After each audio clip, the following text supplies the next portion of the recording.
परमेश्वर पिता का बहुत बहुत धन्यवाद है। और आज हम सब फिर से परमेश्वर पिता के सामने उपस्थित हैं एक नए टॉपिक के साथ। और महान परमेश्वर आपको एक और हम सबको एक नई चीज़ सिखाना चाहते हैं हिब्रू भाषा के बारे में। हिब्रू भाषा के जो भाषा है, जो बाइबल को सबसे पहले और जिस भाषा में लिखा गया था उसको हिब्रू भाषा में लिखा गया था, जिसे इब्रानी भाषा भी कहते हैं। और उस भाषा में ऐसे रहस्य भी छुपे हुए हैं जिन्हें हमें समझना बहुत ज़रूरी है, और परमेश्वर के प्यार को और उन रहस्यों को हम समझ सकते हैं। मैं ज़्यादा लंबा टाइम नहीं लूँगा इसमें, जैसे फटाफट आपको उन भेदों को समझाऊंगा। जैसे कि आप उत्पत्ति हिब्रू भाषा के बारे में जब हम बात करें तो हम शुरुआती चीज़ों से ही सीखेंगे, ताकि हम परमेश्वर के प्यार को भी समझते चलें। जैसे कि आप जब हिब्रू भाषा के लिए समझने का प्रयास कर रहे हो, तो हम इसकी शुरुआत अपने वचन की नींव डालने के लिए हम उत्पत्ति का 1 अध्याय का 26 से पढ़ेंगे। और ये वचन हमेशा जब आप पढ़ोगे कहीं ना कहीं आपको एक तरीके का सच में कंफ्यूज करेगा। क्या यहाँ पे कोई गलती हो रही है, या परमेश्वर से गलती हो रही है, या क्या है यहाँ पे, या वचन में कुछ मिस्टेक हो रही है, या क्या चीज़ है जिसकी वजह से हम ये चीज़ समझ नहीं पाते। हम वचन को पढ़ेंगे। लिखा है, फिर परमेश्वर ने कहा, हम मनुष्य को अपने स्वरूप के अनुसार अपनी समानता में बनाएं, और वो समुद्र की मछलियां और आकाश के पक्षियों और घरेलू पशुओं और सारी पृथ्वी पर और सब रेंगने वालों जंतुओं पर जो पृथ्वी पर रेंगते अधिकार रखे। आप जैसा कि जानते हो, परमेश्वर का वचन हमेशा ये बात कहता है कि परमेश्वर ने ही पूरी दुनिया को बनाया। परमेश्वर ने स्वर्ग बनाया, परमेश्वर ने पृथ्वी बनाई, परमेश्वर ने हर एक जीव जंतु, इंसान, सब कुछ परमेश्वर ने बनाया। परमेश्वर का वचन कहता है कि मैंने ही अकेले सब कुछ बनाया। मगर यहाँ पे परमेश्वर ने इस शब्द का क्यों इस्तेमाल किया और ये बात क्यों कही कि हम मनुष्य को अपनी समानता में बनाएं। आओ हम मनुष्य को अपनी समानता में बनाएं। परमेश्वर आखिरकार किससे बात कर रहा है? परमेश्वर किससे कह रहा है आओ या हम मनुष्य को अपनी समानता में बनाएं? अब यहाँ पे जो वचन का इस्तेमाल किया जा रहा है हम शब्द, और हम तो आप सबको ही जानते हैं एक बहुवचन शब्द है जिसे इंग्लिश में प्लूरल शब्द बोलते हैं, जहाँ पे एक से ज़्यादा लोगों की बात की जाती है वहाँ पे हम शब्द का इस्तेमाल किया जाता है। जैसे मान लीजिए, मैं एक उदाहरण देता हूँ।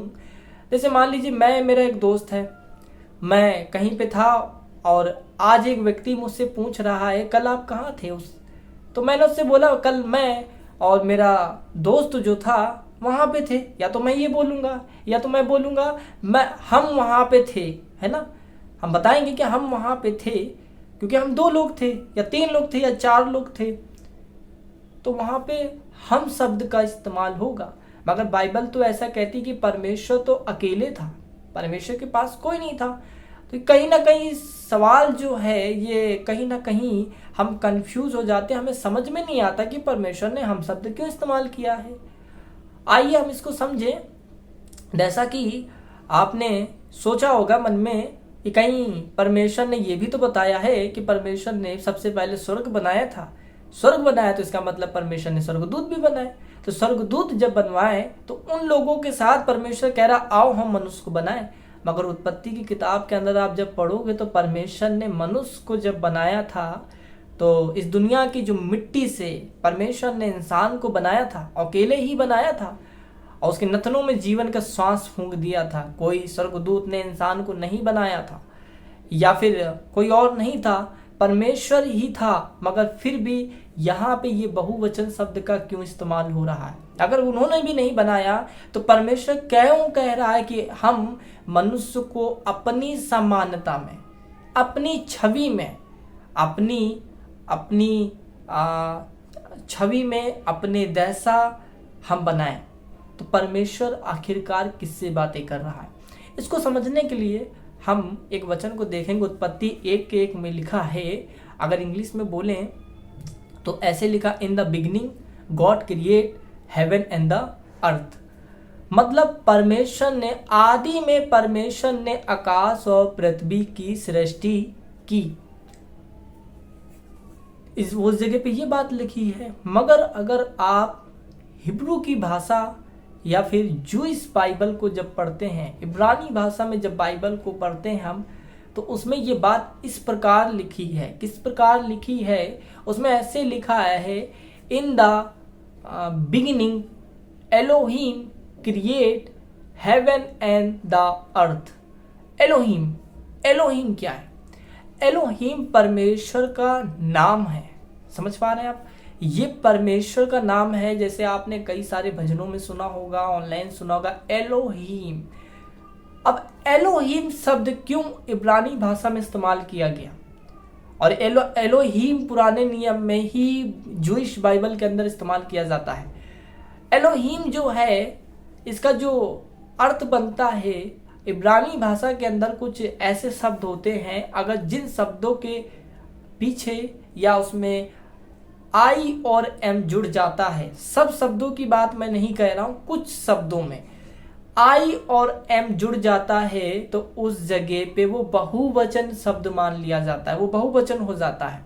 जैसे कि ALOHIM, आई और एम आ गया है, तो वहां पे ये बहुवचन शब्द है। तो यहां पे भी जो बातें की जा रही है कि परमेश्वर ने कहा, जिसका नाम यहाँ पे एलोहिम लिया गया है। यहूदियों की जो बाइबल है, जूइश बाइबल में, उसमें लिखा है एलोहिम।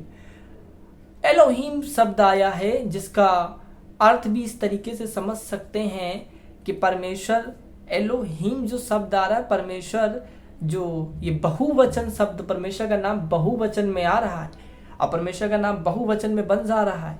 तो इसके अर्थ को इस तरीके से भी समझा जा सकता है। यहूदी ऐसा बताते हैं, परमेश्वर का वचन भी ऐसा बताता है कि परमेश्वर जो एलोहिम, जो बहुवचन शब्द है, जो प्लूरल शब्द है, इसमें तीन चीजें आ जाती हैं, क्योंकि परमेश्वर को त्रिमूर्ति भी कहा जाता है या त्रिएक परमेश्वर भी कहा जाता है। और यहाँ पे पवित्र आत्मा, जिसे हम बोलते हैं होली स्पिरिट, परमेश्वर पिता है ना, परमेश्वर पिता एक हो गया, एक पवित्र आत्मा हो गया, और एक परमेश्वर का वचन यानी कि यीशु मसीह। समझ रहे हैं?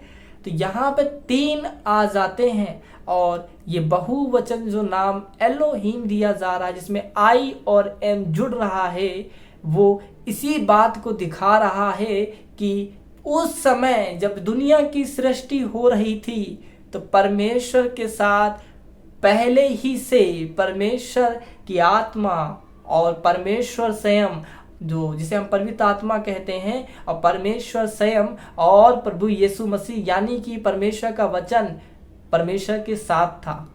ये परमेश्वर का वचन इस बात को बता देता है, और हम इस रहस्य को समझ पाते हैं कि परमेश्वर ने आखिरकार क्यों हम शब्द का इस्तेमाल किया है इस जगह पे।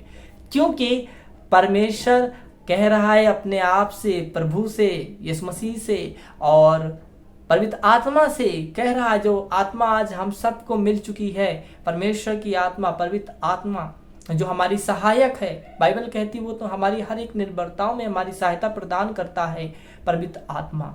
वो इसलिए परमेश्वर ने कहा हम मनुष्य को अपनी समानता बनाएं। पवित्र आत्मा, प्रभु यीशु और परमेश्वर अपनी समानता में हमें बनाया गया है, अपने जैसा बनाया गया है, और इस रहस्य को हम इस तरीके से समझ पाते हैं।